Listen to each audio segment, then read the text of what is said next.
File में कुछ दिन है, इसलिए हम जाके क्रश मशीन पे चलते हैं और देखते हैं कि कैसे काम हो रहा है। ये हमारे सामने पत्थर पड़े हुए जो कि हम यहाँ के नाले से उठाते हैं, लाइमस्टोन है, और फिर हम इसे क्रश बनाते हैं।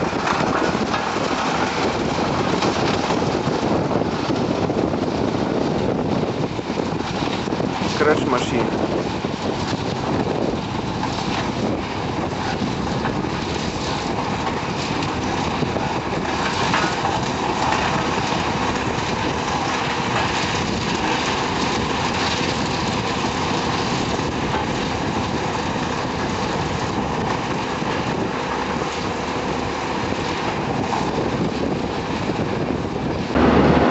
क्रश मशीन के लिए जो हमारा स्टॉक में पत्थर पड़ा है वो ट्रैक्टरों के ज़रिए उठाया जा रहा है।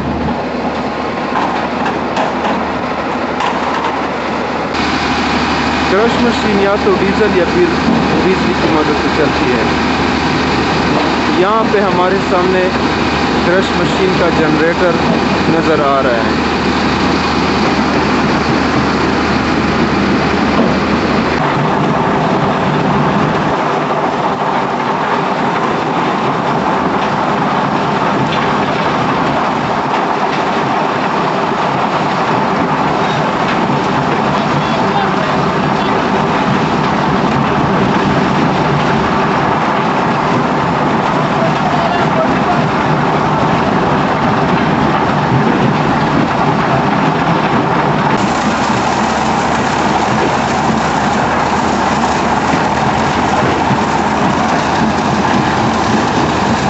क्रशर मशीन में पत्थर डाला जा रहा है।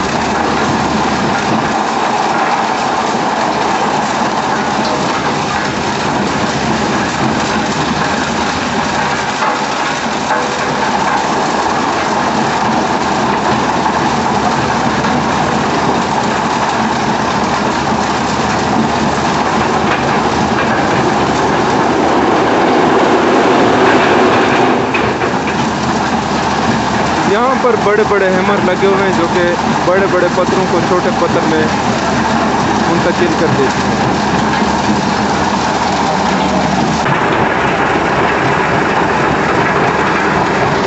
पत्थर को तोड़कर कन्वेयर बेल्ट की मदद से आगे दूसरी मशीन में पहुँचाया जा रहा है। यहाँ पे फिर इसके अंदर हैमरिंग हो रही है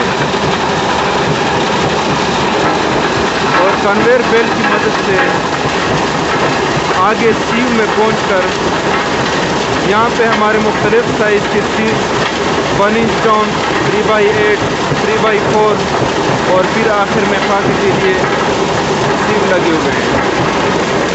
यहाँ सीविंग के बाद मुख्तलिफ कन्वेयर में चलकर आगे हमारा क्रश गिरता है। हमारे सामने 1/2 इंच का क्रश गिरता जा रहा है।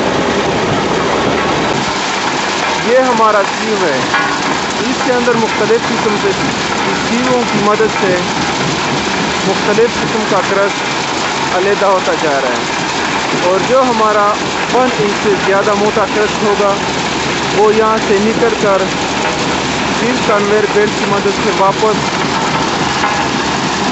उस मशीन में जाता है जहाँ से हैमरिंग होती है और फिर कन्वेयर बेल्ट की मदद से मटीरियल सीओ में पहुंच जाता है। ये थी हमारे क्रश प्लांट की कारकर्दगी।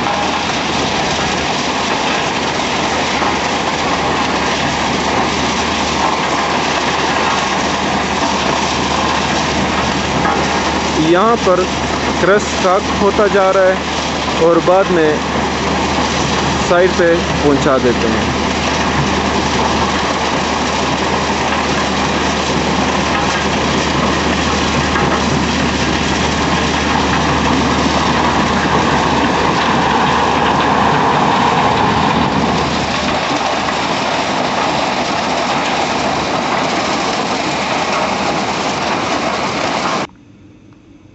After the completion of pile boring, I want to tell about the pile concrete mix design which is made according to local sand and required design strength. Pile concrete mix design a 3 class per bag, i.e. cement 50 kg, aggregate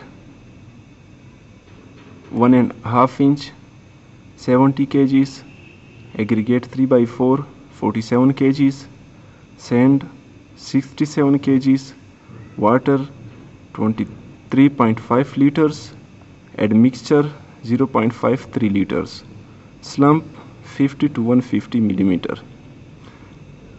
In a 3 class concrete, in 1 cubic meter we will use 9.5 bags of cement.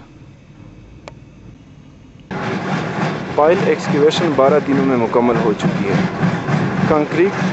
Concrete mix design तैयार करने से पहले sand, cement और पानी test किया जाता है। Trial base पर कंक्रीट के सिलेंडर बनाए जाते हैं और लेबॉरेटरी में क्रश करने के बाद कंक्रीट की स्ट्रेंथ अचीव हो जाती है। पाइल बोरिंग मुकम्मल हो चुकी है। अब पाइल की साउंडिंग यानी डेप्थ का चेक करेंगे।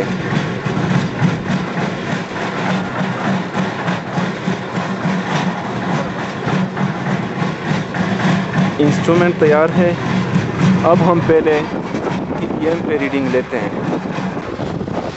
हमारे पास TBM रीडिंग यानी TBM की value 932.090। Hanif back side reading बता दे। 4.510।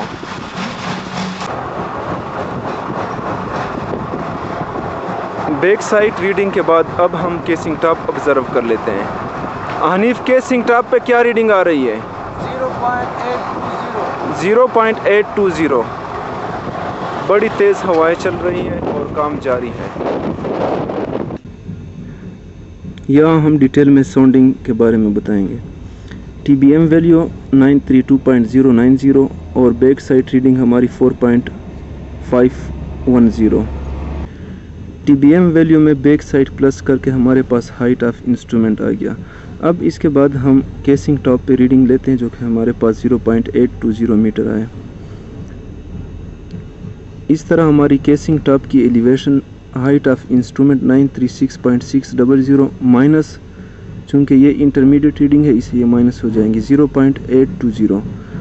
Casing top elevation 935.780।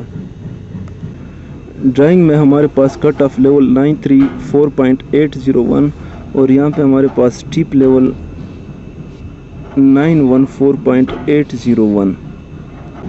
तो इसी तरह हमारे पास sounding casing top minus tip elevation of pile 935.780 minus tip level 914.801। इस तरह हमारे पास साउंडिंग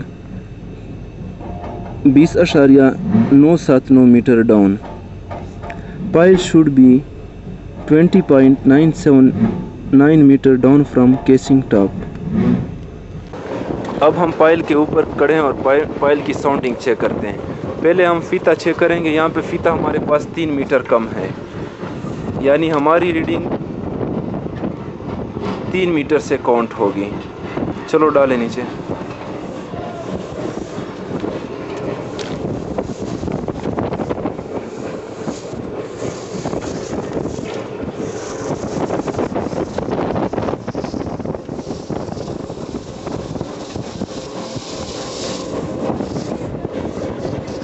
हमारे पास रिक्वायर्ड साउंडिंग 20.979 मीटर।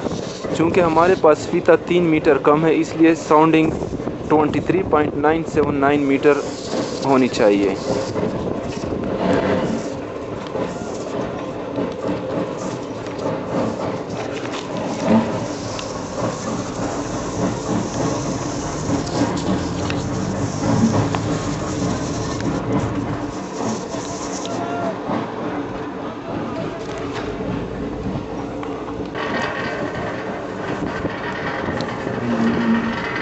हमारे पास चूँकि फ़ीता 3 मीटर कम है और हमारी एक्चुअल साउंडिंग 20.979, तो यहाँ पे हमारे पास 3 मीटर प्लस करेंगे 23.979 रीडिंग होनी चाहिए। फ़ीते को हम थोड़ा सा लूज़ करेंगे ताकि वेट का पता चल सके। ये हमारा फ़ीता लग गया। इधर हम साउंडिंग चेक कर